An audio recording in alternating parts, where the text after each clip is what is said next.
Shalom, everybody. Welcome to this week's Journey Through Torah. We're closing out the book Bamidbar, the book of the wilderness, the book of Numbers this week. And we'll be going into the Devarim, or words, next week, because we're going through the Torah cycle.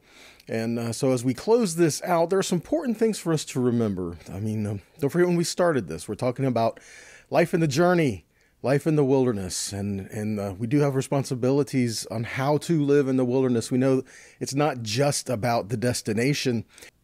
There is a process in the journey, and we have to learn what that process is. So this is part of that experience.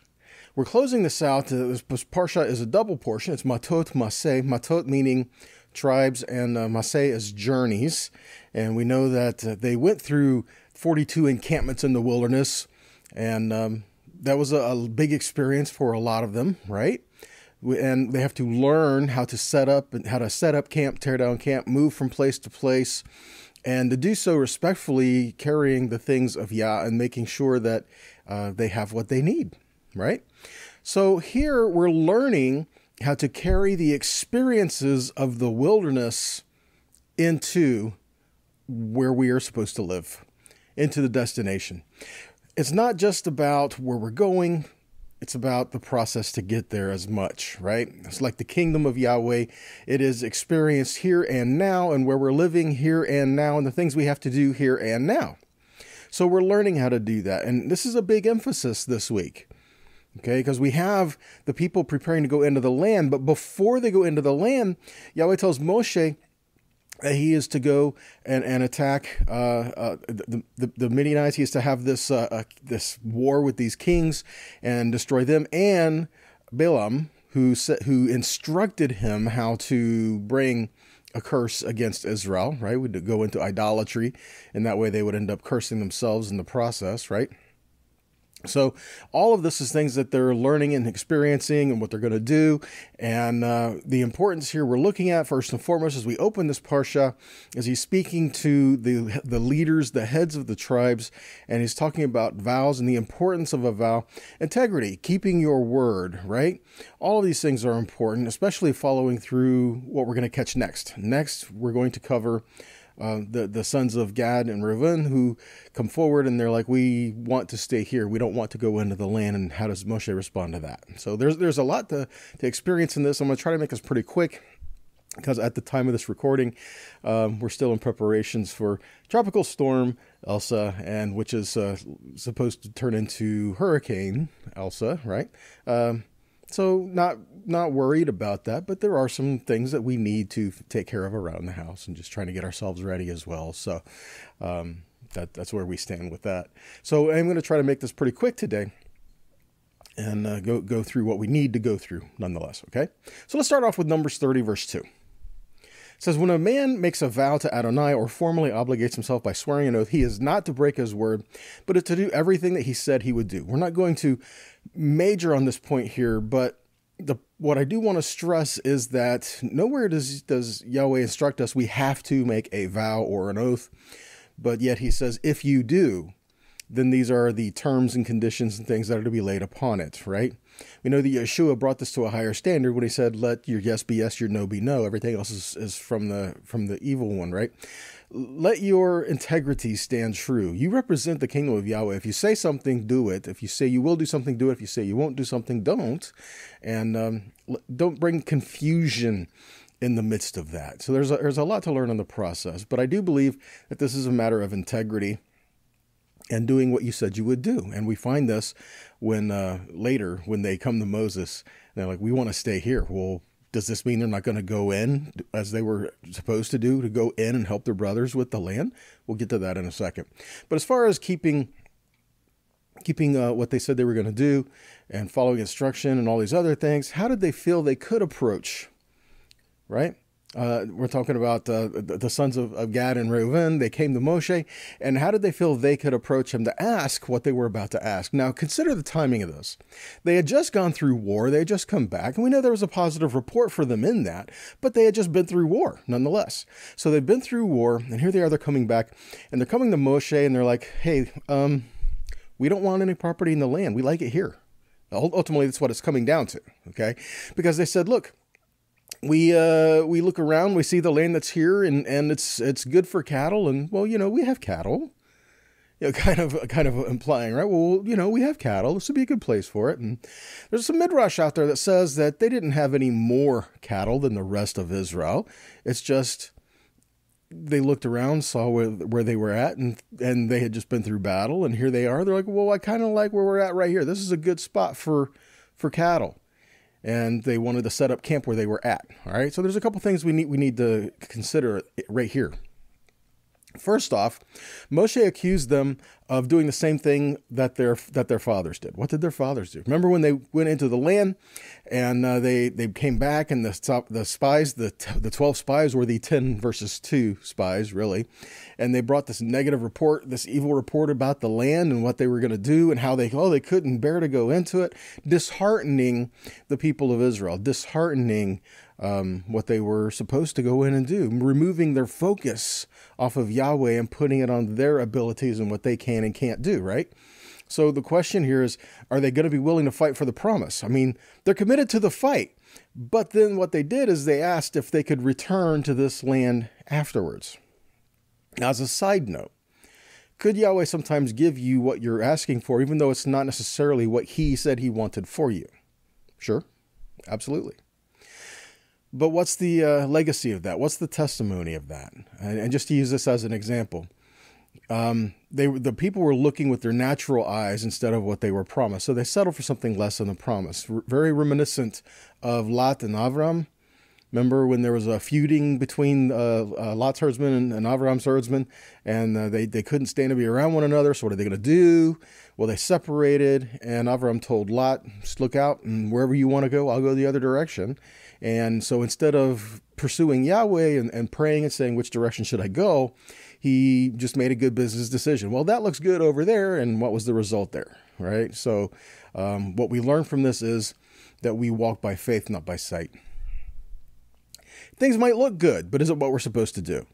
It might be okay to do it, but is it really the best of what we're supposed to do? Is it profitable? Sometimes Yahweh is just wanting us to step out, and he's going to bless what we do. But then there are times as well where he's saying, I want you to seek me first and see what I have to say about the issues, see what I have to say about the matter. And that at that point is when we can make the distinction of, is he just telling us to do whatever and that he's going to bless it? Because we can't just go forward and say he's going to bless whatever, because what if we're not moving according to the word, right? What if we're stepping into things that he's given warnings about, right? So we do have to seek him and have some discernment in the situation. But we have to walk by faith, not by sight in the midst of this. And as another interesting side note, the cities that Gad conquered again are not named in the Torah. When they went through the war, they had to conquer cities and had to go in. Well, the cities that Gad conquered are not named again in the Torah. What about Reuven? Well, Reuven, they conquered, they're not named, but when they are, they're mentioned of places of idol worship or places that were taken back by the enemies, like what was the legacy of their desire kind of thing, right? So was it going to be permissible for these two tribes to stay back on this side of the Yarden, and while the rest of Israel went in and occupied the territory on the other side of the Yarden? Sure, they could do it, but they weren't to be left alone, though. So it's interesting what happens here. A half of Manasseh stayed with Gad and Reuven. Now, they didn't ask for this. None of them asked for this. Neither Gad or Reuven or Manasseh, none of them asked for this. So why would this be imposed on them, so to speak? Why would this be put on them? And why split them? Well, so they could be in the land as promised, but they could also be outside of the land with these brothers right here to make sure. Here's an example. What if there's a dispute between tribes? How are they going to handle it? There has to be, for lack of a better way to put it, a tiebreaker. They have to be someone to help in here to bring a sense of balance and justice, and has to be standing together. And further, two or more gathered together, right? So you have three of the tribes together represented right here in a grouping, and that's going to be good for them in the long run. It's not good to be alone or to be separated, right? Okay, back to the story here. So what were their motives? Well, the interesting thing is we are not 100% certain of their motives, other than what they said. But what is their perspective on the situation? What did they say? How did they classify the reason they wanted to stay back? And ultimately, first and foremost, it came down to business. It came down to their livelihood, the cattle. It's all about the cattle, right? But it's not, In the midst of this conversation, Moshe tries to shift their focus. And let's see how that kind of unfolds and comes around. So Numbers 32, 16 and 19, they came there and they said, now look at the order of this and what they say. We will build sheepfolds here for our livestock and cities for our little ones. What was the emphasis first? We will build space for our livestock.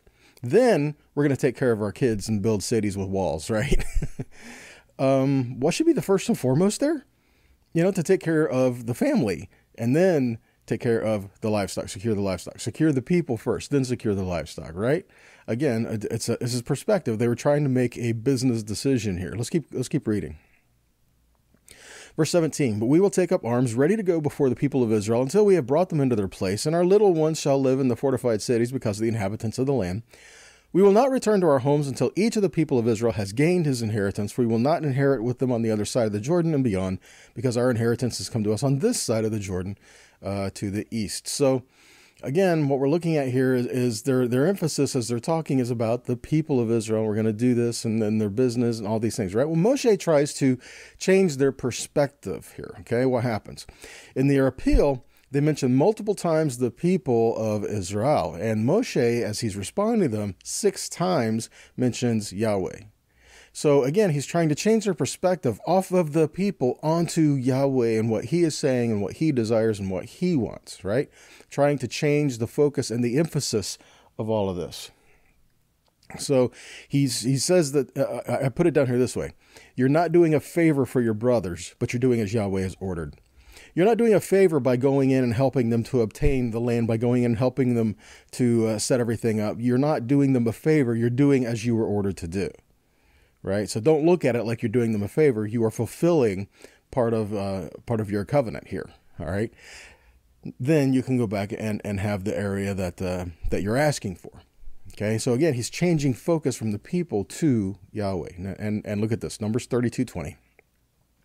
So Moshe says, if you will do this, if you will take up the arms and go before Yahweh to the war, and every armed man of you will pass over the Yarden before Yahweh until he has driven out his enemies from before him, and the land is subdued before Yahweh.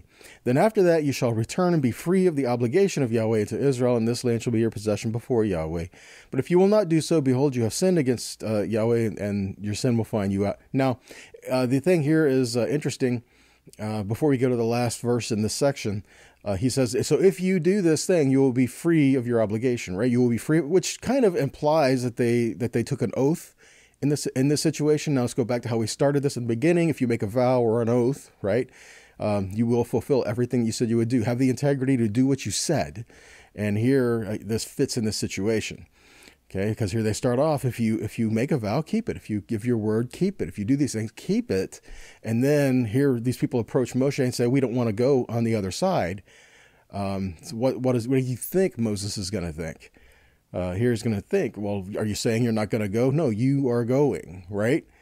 and so this is how this conversation is working out. Verse 24, he tells them to build cities for your little ones and folds for your sheep and do what you have promised. Notice the order that Moses comes back to them at. Build the cities for your little ones and the folds for your sheep and keep your word. See that? So again, it's a matter of changing focus and trying to change the perspective of what's happening here. Moses is trying to bring their focus back to Yahweh that we saw, and then telling them your emphasis is your family, and you build the cities to help protect your family, then get your livestock in order. And keep your word. Do what you said you would do as a reminder, right? Okay, so let's keep going. 32:29. So Moses said to them, if the children of Gad and the children of Reuven will pass with you over the Yarden, every man armed to the battle before Yahweh, and the land shall be subdued before you, then you shall give them the land of Gilead for a possession. So we're looking at these men who are armed, these armed men going before. The word that's used here in the Hebrew is chalutzim. What is halutzim? What does it refer to? It refers to be delivered, to equip for the fight, to present, or to strengthen. These men, they were the warriors or pioneers who came to settle the land. They gave up everything else to help their brothers conquer the land. I mean, here they are. They're about to go into the land, and they're like, no, we're going to give up our portion of the land to stay here, and we're going to go in and help them, though, and then we're going to come back and return to this place. Now, what guarantee do they really have that they're going to return back to this place, right? And how long is that going to take? See, they don't really know. So they're going to have a measure of faith to be able to stand and say, we will come back, because they're saying we're going to go, and they're going to face battle. So we're going to go. So they're understanding Yahweh is with us. He's going to do this, but we're going to go, and it's not going to benefit us over there to go into the battle, but it's going to benefit us. And this is what we desire. And we're going to be able to do that by doing this. So they kind of, in essence, laid down their lives, held up that for their brothers. It's like, we're going to help you obtain what Yahweh said and promised for you so that we could have this over here that we're asking for. Okay. How about this? Do we sometimes need to give up on our own wants or desires for the greater need of the community? It's a good question, isn't it? Philippians 2, 3, and 4 says, do nothing out of rivalry or vanity, but in humility regard each other better than yourselves. Look out for each other's interests and not just your own. That's something we need to consider in life, isn't it? Yeah, we need to take care of our family. We need to look out for our business. We need to make sure that we have things that we're supposed to have in life to help live, right? But in the process of this, do not forget to be there for your brothers as well, to be there and to stand for them as well. Sometimes, in certain times, that needs to come first and foremost in a priority, okay? So when things arise, we need to make sure that we are hearing the heart of the Father and pursuing what He's asking of us in this moment, okay? Romans 12:10 says, love each other devotedly and with brotherly love, and set examples for each other in showing respect. Don't be lazy when hard work is needed, but serve Yahweh with spiritual fervor. Good advice, isn't it? And sometimes there is hard work that's going to be needed. Sometimes there are some things that we're going to have to do that's hard or difficult, or we may not be the best at, right? But it's important that we're in the battle. It's important that we're in there. Sometimes when life is a war, Yahweh comes and He tells us He's going to be there with us. We can have hope in the midst of the battle. We can have hope in the middle of the war. He never said it's going to be easy. I don't see anywhere in the scripture where He said it was going to be easy, but He did say that He would be with us in the midst of the battle. He said He would deliver up your enemies before you in the battle, which means you're going to have to be on the battlefield to see that happen. So sometimes we're going to have to go in to do that. And sometimes the battle we have to fight, it's not for us. Sometimes the battle we have to fight is for our brothers. And ultimately what that is, like Moshe bringing the focus back around, it's not for us, it's for Yahweh. Because when we're helping each other, standing with one another, we're actually doing this for the sake of Yahweh, for His great name, for His honor, not for our own. And at its core, not even for our brothers, but it's because of Yahweh. So we're blessing our brothers and helping them out because of covenant with Yahweh. So when we're helping each other, we're doing to honor Yahweh. Kind of seeing the point here. Yes, I'm driving it home. Okay. Look at this. John 15:13. Greater love is no man than this, that a man lay down his life for his friends. And 1 John 3:15 and 16. Whosoever hates his brother is a murderer, and you know that no murderer has eternal life abiding in him. Hereby perceive we the love of God, because He laid down His life for us, and we ought to lay down our lives for the brethren. Your life is not your own. Okay, you were bought with a price. We belong to Yahweh. And as such, there are times He's going to ask for us to be on the battle. There are times He's going to ask us to get it and put ourselves out there. And we're going to have to do it and trust Him, because He said He will deliver. He will bring us through all of these things. And our focus in the middle of it needs to be on Yahweh. Because if our focus is on Him in the middle of the battle, we can keep going. But if our focus is on the things that we've left behind, we're going to be skewed. We're not going to be able to look forward and push ahead. We're going to be looking to the back and seeing the things that have been, and that could distract us just enough for an adversary to get in there on the battlefield. Keep your eyes and your heart and your focus to Yahweh, even when times are difficult, when times are tough, and know that you're not alone. You do have a family who you may have never even met, who are there to pray for you and there to help you and be willing to help with what you need as well. Okay. We don't always get what we want here, in life, but Yahweh will always make sure that we have what we need to go through. And what do we need really more than Him? The thing is, in Him, He uses His people. He uses us to help each other out. The hands of Yahweh are your hands. The feet of Yahweh are your feet.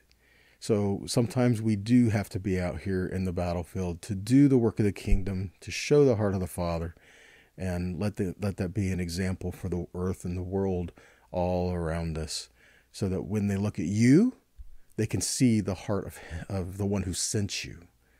And that's what it's about. Building the kingdom, showing the heart of Yahweh, showing the people that there is a covenant of life and there's a better way to live, and willing to help to bring them to see this place and have them be willing to lay their lives down for the same, right? Okay, so that's all I'm going to do here for today. Try to make it quick. Like I said, I got some things going in with the storms moving in here today. So until next time, bless you. And I pray that these teachings encourage you and they challenge you and help you change, right? More like Yahweh, a little more every day. So until next time, be blessed and shalom.